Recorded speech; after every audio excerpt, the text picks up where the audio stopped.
and thank you all for coming. The talk I'm going to give today on the effects and effectiveness of human rights campaigns or human rights awareness campaigns, it's a little bit of a different talk. And as I was writing it, I was trying to figure out sort of how to pitch and frame it, because the talk doesn't stem from my own empirical research. It actually draws on a report that I wrote for the U.S. Agency for International Development.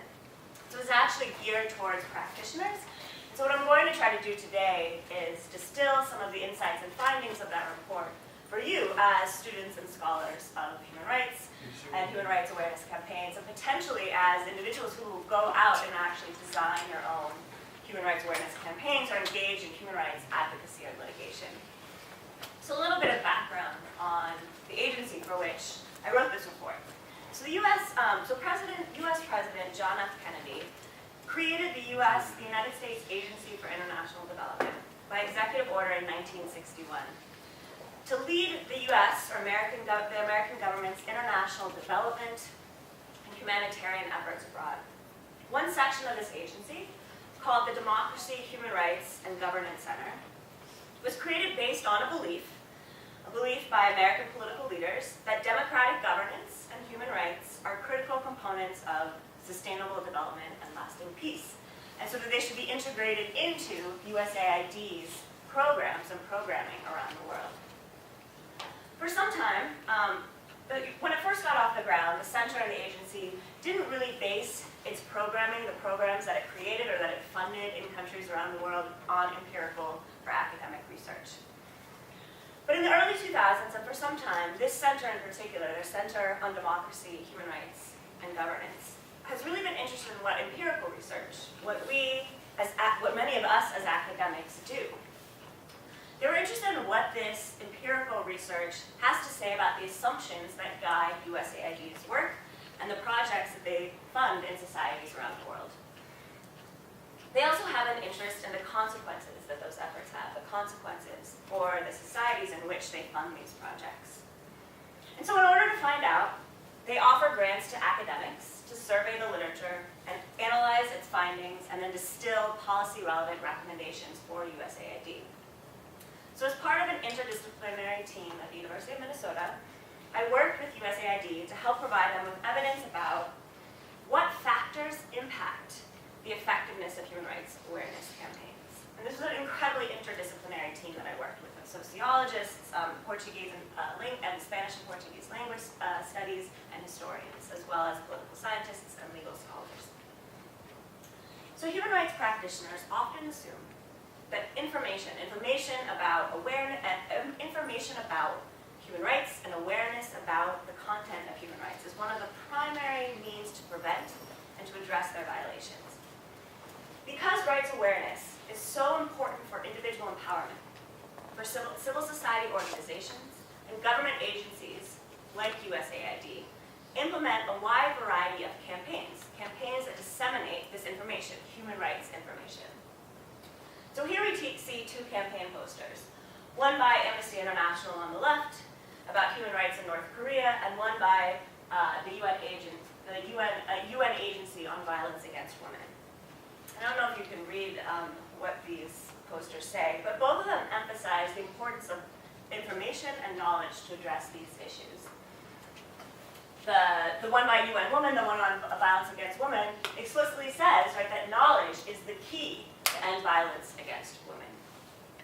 So despite the fact that reliance on campaigns, informational and awareness-raising campaigns, remains really the hammer in our human rights toolkit, we know little about the conditions under which they succeed or they fail in actually ameliorating, right, or bringing about better human rights practices. So USAID tasked us with answering a set of questions to assist them with their programming and with their project funding. Primarily, they were interested in what the consequences of human rights awareness campaigns were. What makes a human rights awareness campaign successful? Why do many campaigns fail? Fail to either raise awareness, change attitudes, or change behaviors? And what are the unintended negative consequences of both successful and failed campaigns? And then an additional question, which I don't have up there, that they tasked us with looking into was how local norms and cultural factors constrain or enable the translation of the same campaign from one context, from one society to another. So the USAID's interest was specifically on human rights campaigns. The center focuses on human rights, democracy, and governance. And so they were interested primarily in the consequences of human rights awareness campaigns. But as we began our research and as we searched existing literature and scholarship, it became clear that there wasn't actually a lot out there about the consequences of human rights awareness campaigns, the conditions under which they succeed and fail. It became clear that many, if not most, of the studies on the effects of awareness campaigns focus on campaigns in other areas other than human rights. Mostly public health, like this campaign poster in Singapore, right, for quitting smoking. I'm sure that you've seen, right, Canada's own campaign efforts to reduce youth smoking. Advertising campaigns, there's a lot of literature on advertising campaigns, as well as political campaigns. There's enormous empirical research on the effectiveness of different types of political campaigns and what makes for good political campaign design. You all know who this is. Okay. On the other hand, fields within social sciences that traditionally study human rights, mostly anthropology, sociology, and political science, study changes in attitudes and behavior towards human rights as part of sort of broader social movements and don't always explicitly focus on campaigns. And so we wanted to harness and link these two separate literatures. The specificity in terms of the campaign design choices that we get from the literature on non-human rights campaigns with the impact of the socio-political context, which is mainly the concern of social science or political science research. So our working assumption, right, on our part was that there were two main lines of inquiry, that these two main lines of inquiry are closely interlinked, as the particularities of a local societal context in which a campaign will be deployed should also guide its design, right, the design choices that campaigners make. So for this reason, we focused our report and our research, firstly, on findings from non-human rights awareness campaigns that we saw as really having important implications for raising awareness across issue areas. The second set of clusters, which I'll focus on mostly today, had to do with what the most and least successful strategies for framing messages were, and what the most and least successful strategies for using media channels. And I'll talk a bit more about each of these in turn. And then finally, the last line of inquiry that we undertook, and that we're actually developing out into further research, focused on the unintended negative consequences of campaigns, including backlash, confusion, and desensitization.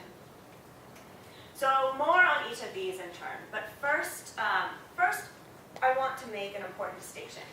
We thought about the consequences of human rights campaigns in terms of both effects and effectiveness. And we can think about the consequences that human rights awareness campaigns have in terms of both their effectiveness, right, referring to the degree to which a campaign reaches its intended goals among the target population or the target audience, as well as broader effects of a campaign. So effects encompasses effectiveness, but additionally includes a broader set of consequences, which can be both unintended and unexpected. So assessing the first one, effectiveness, really depends largely on the purposes of a campaign. What is it that a campaign is trying to achieve? So an important first step then for an effective campaign, and for anybody who's designing a human rights awareness campaign, is to really clearly articulate its goals. Are implementers trying to raise the level of information about a human rights issue? Are they trying to change attitudes about that issue? Right? It's one thing to just bring awareness to and raise the level of information that one has, that citizens have about a human rights issue. It's a completely different thing to change their attitudes or their beliefs towards that given human right. Or lastly, are they trying to foster specific behavior or change in practices? And oftentimes, campaigns, right, will have a mixture of these goals. But surprisingly, actually, human rights awareness campaigners often don't specifically or explicitly think about their campaign when they are designing it in terms of explicitly articulating these goals. So whatever the goal, evidence from public health campaign literature in particular suggests that the campaign should explicitly state its goal, particularly if it wants to change people's behaviors. That needs to be made explicit within the campaign messaging. So for example, for HIV/AIDS campaigns in Uganda, campaigns were much more effective, it was found, when they specified and articulated and stated the behavioral change goals, rather than merely raising awareness about HIV or putting forth a general goal of reducing the onset of AIDS. Because people do not always act. They don't always act or respond to what they know. Successful campaigns that are oriented towards behavioral change, towards changing practices, really tend to be those that not only raise awareness, so provide information about the practices, right, that individuals should adopt, but additionally point to resources or means to support changes in behavior, means to adopt these specific actions. So for example, tell people to wear a condom, right? Articulate that explicit behavioral goal, tell people to wear a condom, and then provide condoms, provide those resources to that community. Pointing to where an individual, where citizens can find these resources could actually involve, providing the tools themselves, providing the condoms themselves, or, for example, in the case of violence against women, information on where to go for assistance or for shelter. In general, to be effective, campaigns need 4 things. Resources, this seems obvious, right? Not just financial and material resources, but also symbolic resources and reputations, credible reputations. Campaigns also require relationships, connections between other actors, networks, civil society groups, activists, and their allies, which can often be, right, media relationships and partnerships as well. Third, most campaigns need some sort of access to governmental or institutional structures. The domestic structure of the society within which a campaign is being carried out will mediate the success of the movement in important ways. For example, whether it's a democratic or autocratic institutional structure. I'll talk a bit more about that later on in the talk. Fourth, campaigns require an agenda, a common frame of meaning, or an agenda to frame their activities. And they need to get this issue onto the public's agenda. Just because an event happened, or that a rights issue arises in a given society, does not make it an issue that makes its way onto the public agenda or into public consciousness. So one way that campaigns bring about attention to an issue and set the public agenda is through the messages that they disseminate, and through careful framing of those messages to resonate with the target audience. Frames affect how the broader public understands an issue. Framing a situation, giving it a certain meaning and context, provides, right, for the target audience a readily legible and oftentimes really familiar language to characterize an issue. So I'll give you an example. The Dakota Access Pipeline issue. So who's heard of campaigns or movements around this issue? Does somebody want to tell me what it was about? This is an interactive audience. There's no, I don't fight, I promise.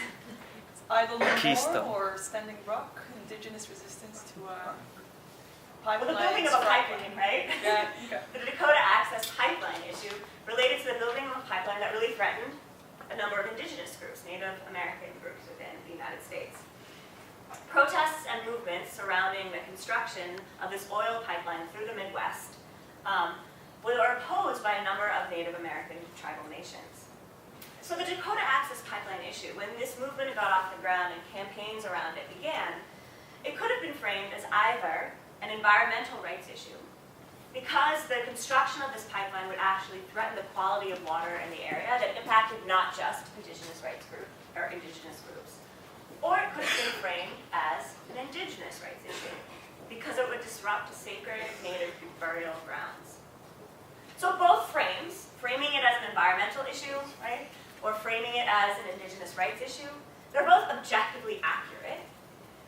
But the frame that's chosen helps to provide different languages, provide a language to understand what is happening in North Dakota.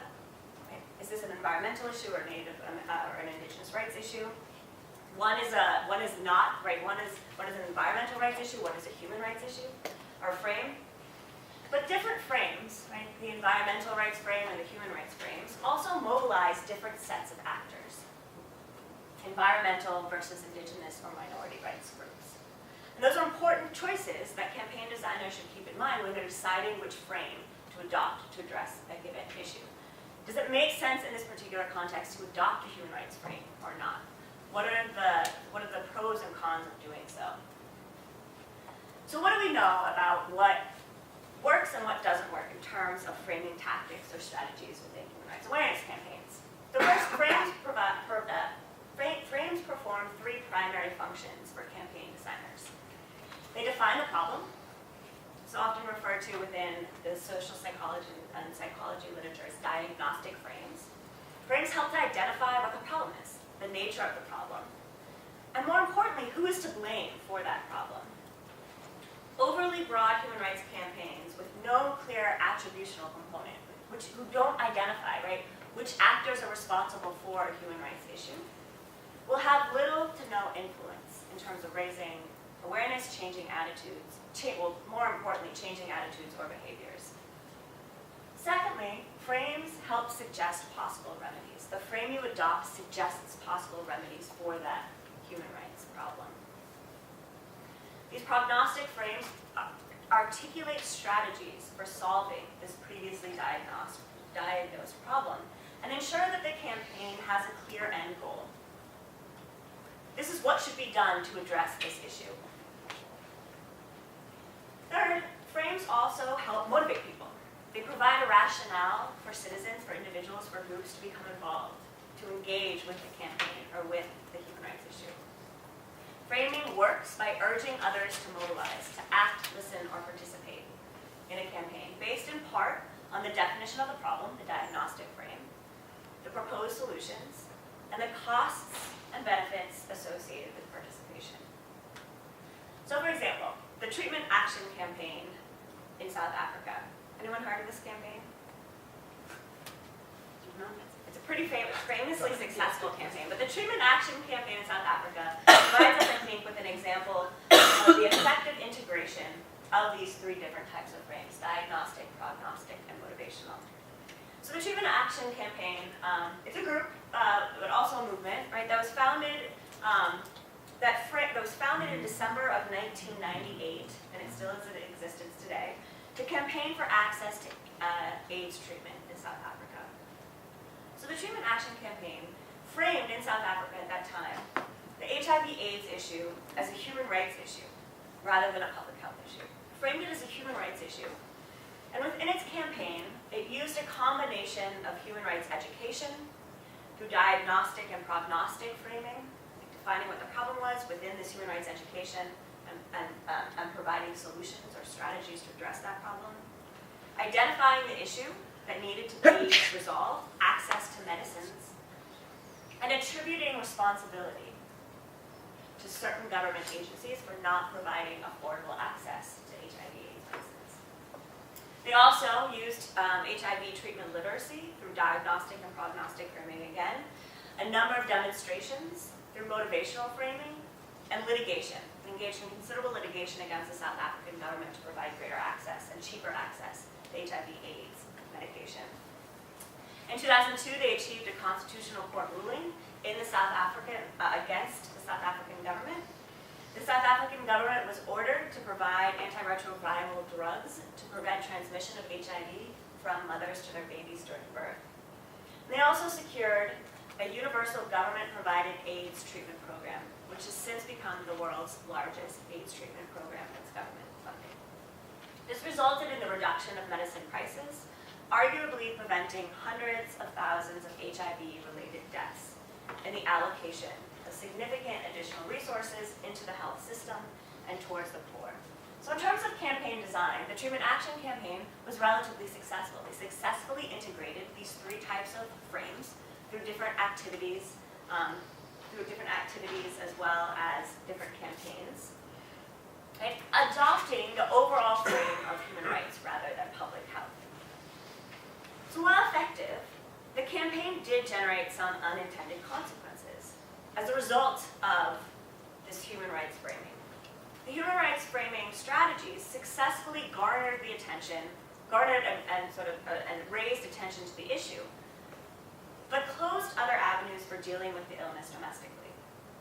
The strategies adopted, both implicitly and explicitly, framed the state, right? As a human rights issue, the state was a violator of individual South Africans' rights, which meant that the state and public health organizations working to actually alleviate the hardships caused by the illness didn't, in this case, work as well together in any meaningful fashion as they might have if the Treatment Action Campaign had framed the issue as a public health issue rather than a human rights issue. So you have to pay attention, we advise USAID, to both sort of the conditions for successful framing strategies as well as the unintended consequences that those strategies might have. Another important issue to consider in terms of framing is the fit between whatever frame you adopt and the social and political context within which you're carrying out a campaign. So this is particularly salient within repressive regimes, within autocratic or semi-autocratic regimes or countries, governments. These regimes tend to be opposed to the goals of human rights awareness campaigns. Campaign designers need to anticipate how the government or other actors, other political or societal actors, will respond to the campaign and its framing. When human rights awareness campaigns directly or indirectly threaten the standing of government actors, state institutions, state agents, will likely seek to neutralize those potentially damaging messages emanating from that campaign. Some governments might do so by completely curtailing the freedom and physical integrity of activists or campaigners, or by making it incredibly difficult for human rights organizations to operate and especially receive foreign funding, restrict the reception of foreign funding. Other governments may engage in much more subtle strategies, so not so direct repression or neutralization of campaign messages. Others may engage in more subtle strategies and engage in what is called counterframing. Counterframing the human rights messages. So for instance, when local organizations draw on international human rights in order to make claims as the frame for their human rights campaign, this really opens up the possibility for opposing actors to reframe those claims as foreign in some respect, neo-imperial or neo-colonial, or as threats to national security. So for example, we came across an incredibly interesting historical case from an Indonesian human rights movement in the 1970s that really shows how certain human rights discourses and frames can be countered much more easily than others within repressive contexts or authoritarian contexts. So on October 1st, 1965, there was an alleged coup that took place in Jakarta, Indonesia. A small group of the military tried to seize power, and 6 army generals were killed. What precisely happened and who was really responsible for this uprising, for this coup, has never been established. The leader of Indonesia at the time crushed the possible coup attempt within days and blamed the Indonesian Communist Party for masterminding the coup attempt. As you recall, this was in the 1970s, right in the midst of the Cold War. A nationwide campaign then began of human rights violations was carried out against all those considered members of the Indonesian Communist Party and their suspected sympathizers. So massive human rights violations, disappearances were committed by the Indonesian government against the Indonesian Communist Party members and sympathizers.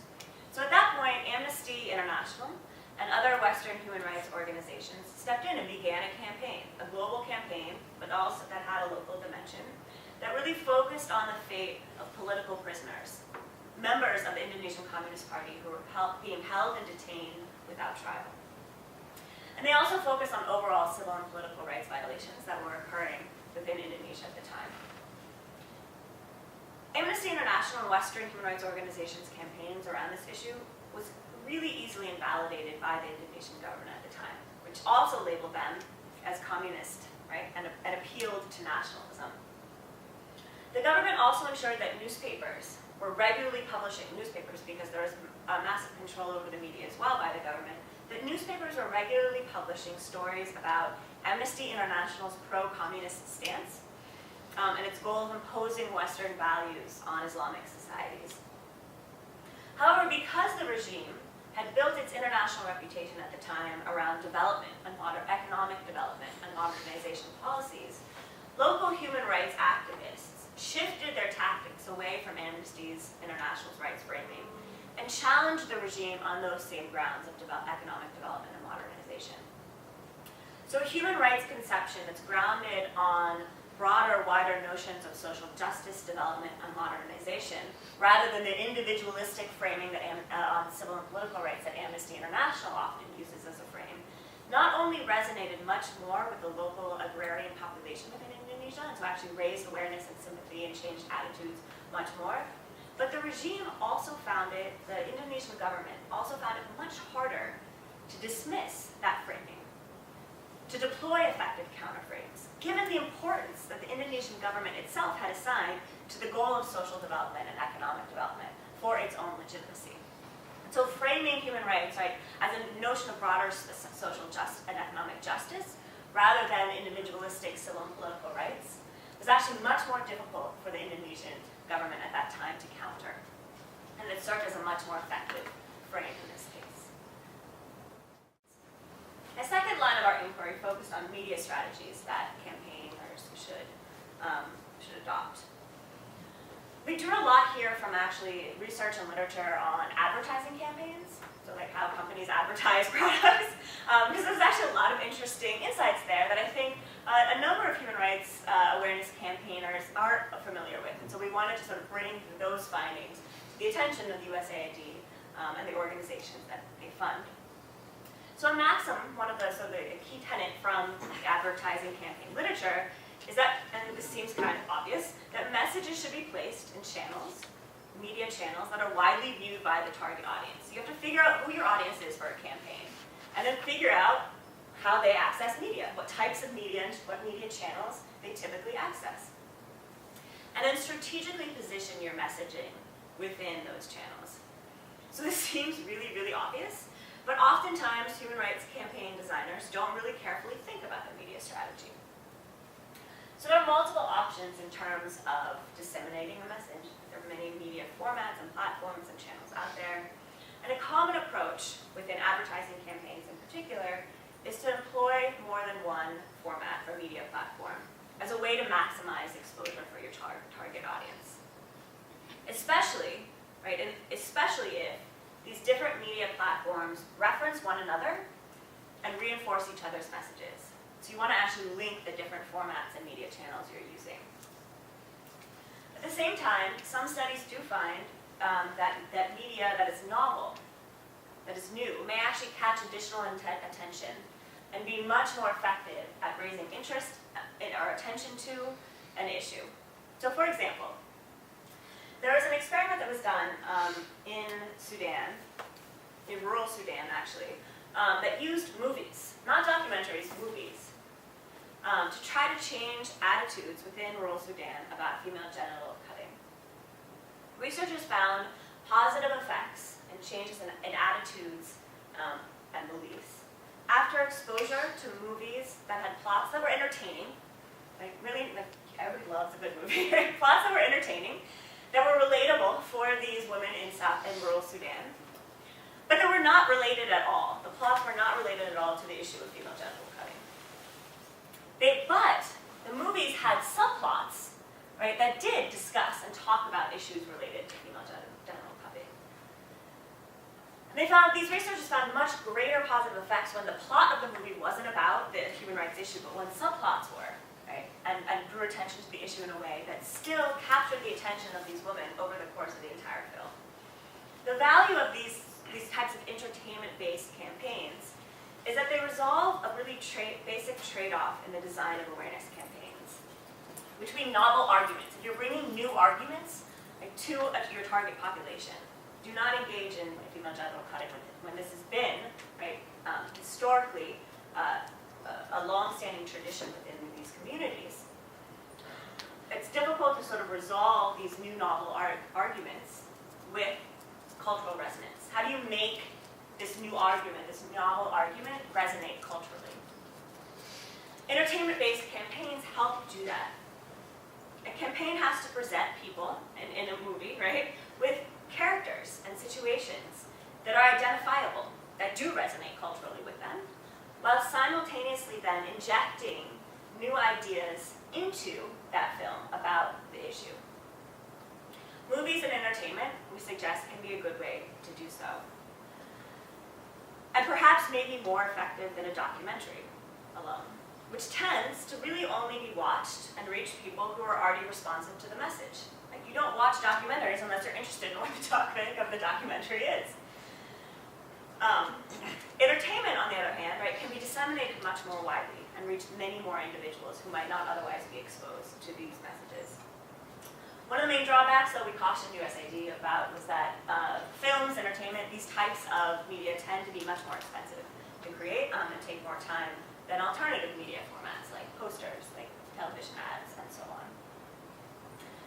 Social media ads platforms also provide novel venues for human rights campaigns. I'm sure you're all well exposed to human rights campaigns on various social media platforms. However, we caution on overuse or sole use of social media platforms for human rights awareness campaigns. Oftentimes, rather than acting as a democratizing space where all human rights issues and campaigns receive equal voice, the internet doesn't necessarily accept everyone's voices equally. For these reasons, these new forms of activism and awareness raising, such as, for example, changing your profile pictures to memes, activities often referred to as slacktivism, we caution should be used in conjunction with other forms of awareness raising, such as messaging applications, like Telegram and WhatsApp. Using messaging applications as part of a human rights awareness campaign and in conjunction with social media campaigns can often be at times be incredibly effective. And then combine this with follow-up methods of more traditional media formats to lead to much more profound change societally. Okay. So the last line of inquiry that we undertook was that related to the unintended consequences or effects of human rights awareness campaigns. So in some respect, human rights campaigns, awareness campaigns, they're social actions. Right? They're actions that are taking place within a society.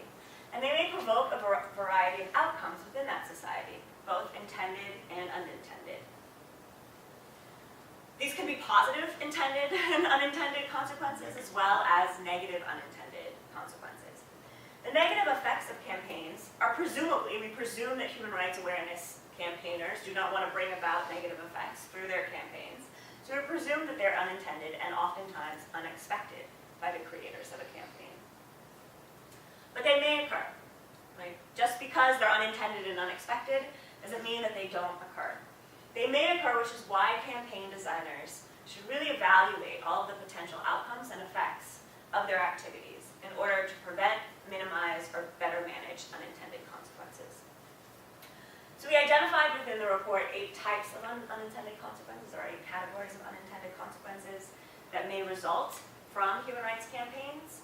But today, I don't have time to go through all 8, so I'll focus on 2.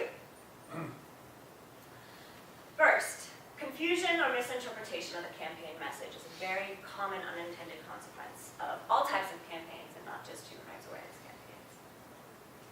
Clear and strong messages make a much greater impression and are much more easily internalized by populations, by individuals. Right? So you want your campaign to include really clear, relatively simple messages. This is the issue, this is the problem, this is how it should be addressed. But oftentimes, campaigns, and when they do so, when campaigns oversimplify an issue to make it more readily understandable, to give a campaign that clear message, when they oversimplify an issue or rely on really bold, straightforward messages, this can oftentimes lead to misunderstandings. Human rights campaigns in particular have been criticized for resorting to messages and imagery that are way too simplistic to convey the complexity of the issue, or that lack adequate context. This can oftentimes perpetuate stereotypes of poverty, underdevelopment, and victimization. So for example, there was one study on a photographic documentary about children born from rape during the Rwandan genocide. And actually, funnily, so we titled the section of this report "Unintended Consequences" and found this study on this photo documentary. And the name of the documentary, the photography exhibit is actually intended consequences that we didn't mean for that juxtaposition, but it so happened. Okay, so this photo exhibit and documentary.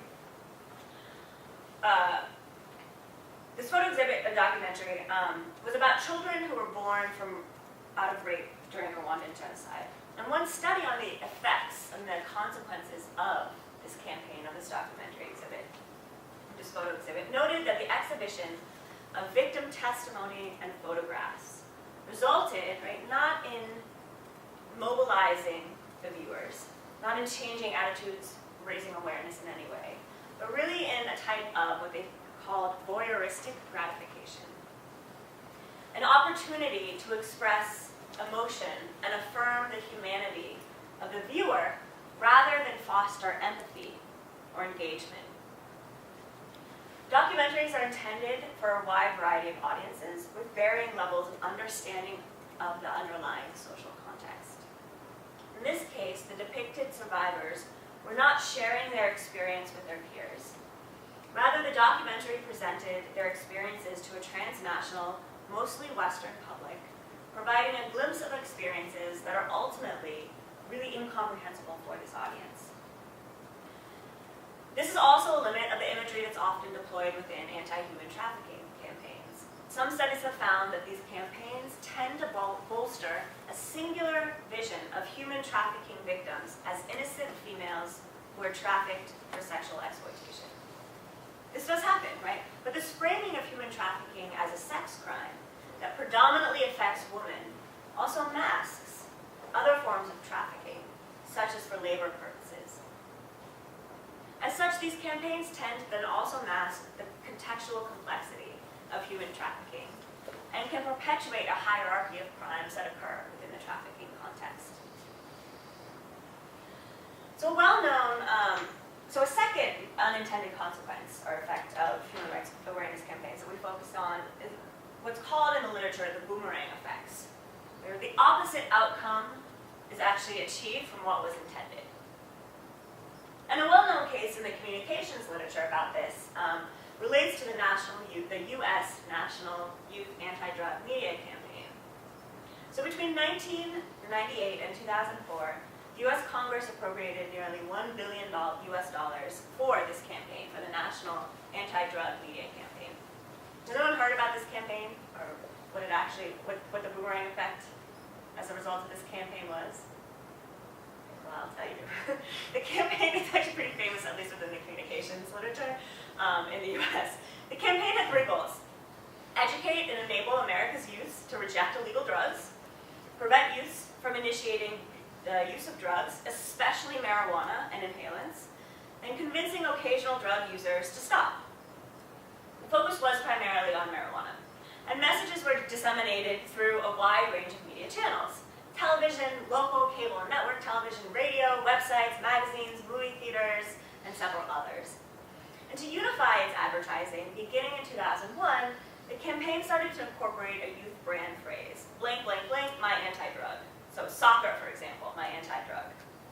This one says, filed under pothead: kids these days are just a bunch of pot-smoking slackers, right?